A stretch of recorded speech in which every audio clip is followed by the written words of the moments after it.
let's talk a little bit about Lyft. Last night, they reported their first quarterly results as a public company. Revenue topped expectations, coming in at $776 million for the first quarter. Their adjusted loss per share was $9.02. Now, Lyft's guidance for the second quarter, their revenue guidance, that is, did top expectations, $800 to $810 million. The street was looking for about $780. Tom White is an analyst with D.A. Davidson, and he joins us now. So, Tom, let's just start with your view overall on this quarter and what you make of Lyft's business at this point. We've had public information from them for about 6 weeks, I think, 2 months since that S-1 was first filed. What do you think of these results? Yeah, so look, for a first quarter out of the gate as a public company, I thought it was a pretty great and very clean quarter. As you noted, basically beat expectations for all of the major metrics that we think the kind of big institutional investors care about for the quarter: revenues, contribution margin, which is basically a gross margin, and EBITDA.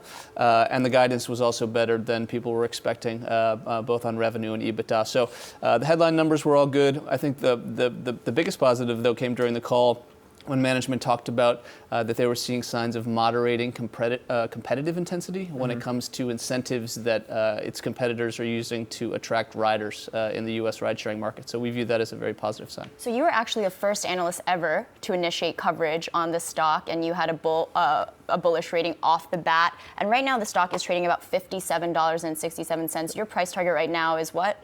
$75. So $75. How long do you think it'll take for that to be achieved? And is that still on the horizon? Do you have any rejiggering in the future? So actually, we trimmed our target slightly last night, so it's actually $72. It's based on a 12-month time horizon. Obviously the IPO and the stock performance hasn't gone the way we anticipated right after the listing. The recent price action we'd chalk up to not so much kind of fundamental news on the company. Last night was really the first time we got kind of a new fundamental data point since the S1, but really just sort of the supply-demand dynamics that you see for some of these new issues. If we see more quarters like we saw last night and more kind of positive commentary like we saw last night, I suspect we'll get to $72 pretty soon. So I have a question about profitability, because Lyft's, losses are decreasing, their revenue growth is increasing. There's always this question about profitability. How long do you think it's going to take them to get there? At least 3, 4, 5 years. We're actually not 3, 4, 5, 10 years. No, we've got public estimates out to 2022, and we don't have positive EBITDA even by then. I think in Lyft's case, last night was a pretty good indicator that they actually might be the first of the big ride-sharing companies to deliver consolidated profitability. They talked about, as I said, these moderating use of incentives to attract riders. And they're also not fighting as many battles in as many different fronts as Uber is.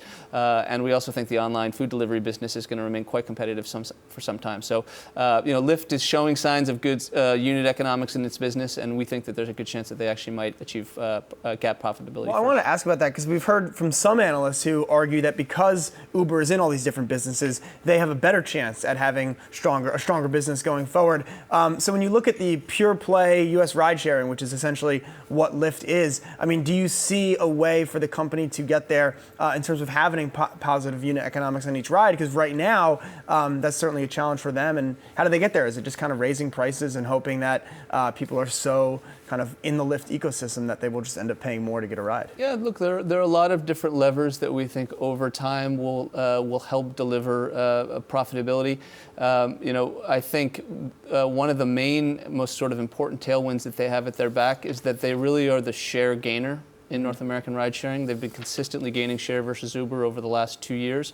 So yes, they are sort of the number 2 player and typically the largest player in these types of markets, sort of gets the advantage when it comes to margins and profitability and liquidity of their marketplace. But Lyft is making steady progress there. So, we think that that's a good indicator for profitability. Do you think both can succeed as you anticipate Uber's IPO? It's a very, very large market. I think there's room for 2 players. All right, Tom White, D.A. Davidson, thanks for stopping by. Thank you.